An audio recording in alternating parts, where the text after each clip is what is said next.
السلام عليكم ورحمة الله تعالى وبركاته. إخواني أخواتي الكرام، أسألكم الدعاء لنا بالصبر، وجزاكم الله خير الجزاء إن شاء الله. يا رب ترحم إن شاء الله الميمة، توسع عليها إن شاء الله بالرحمة مغفرة إن شاء الله، ترزقنا الصبر إن شاء الله يا رب، ترزقنا الصبر إن شاء الله يا ربي الحبيب. الله يصبرنا إن شاء الله يا ربي، الله يرحمها ويوسع عليها بالرحمة والمغفرة إن شاء الله. أسألكم الدعاء وجزاكم الله خير. قال رسول الله صلى الله عليه وسلم: إن الرجل لترفع درجاته في الجنة فيقول أن هذا، فيقال باستغفار والدك لك: اللهم أنت ربي، اللهم أنت ربها، وأنت خلقتها، وأنت هديتها للإسلام، وأنت قبضت روحها، وأنت أعلم بسرها وعلانيتها، جئنا شفعاء، اللهم فاغفر لها، ارحمها واعف عنها وعافيها وأكرم نزلها ووسع مدخلها وأغسلها بماء وثلج وبرد ونقيها من الخطايا كما ينقى الثوب الأبيض من الدنس، وأبدلها دارا خيرا من دارها، وأهلا خيرا من أهلها، وزوجا خيرا من زوجها، وقها فتنة القبر وعذاب القبر.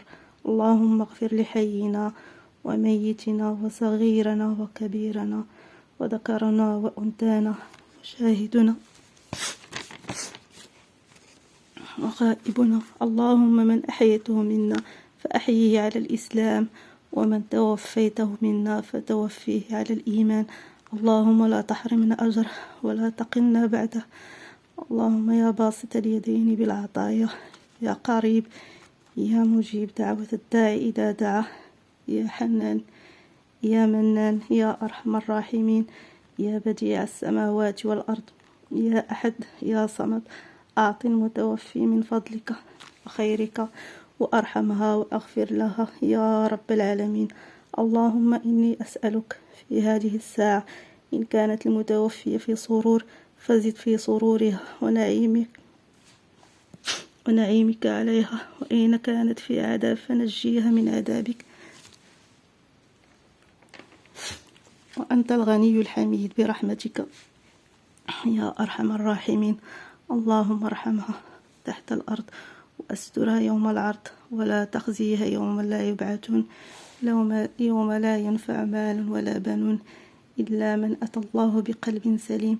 اللهم ارحمنا حين يوارينا التراب وتغلق علينا القبور والأبواب وينفض من حولنا الأهل والأحباب.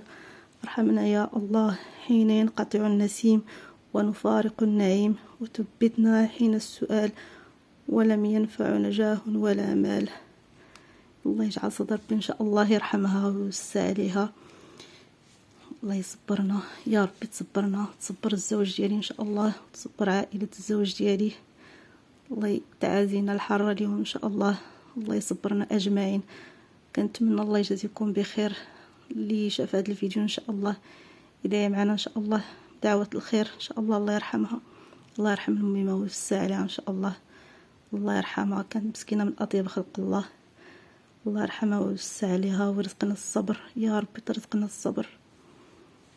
السلام عليكم ورحمة الله. نسألكم دعاء الخير بالرحمة وجزاكم الله خيرا.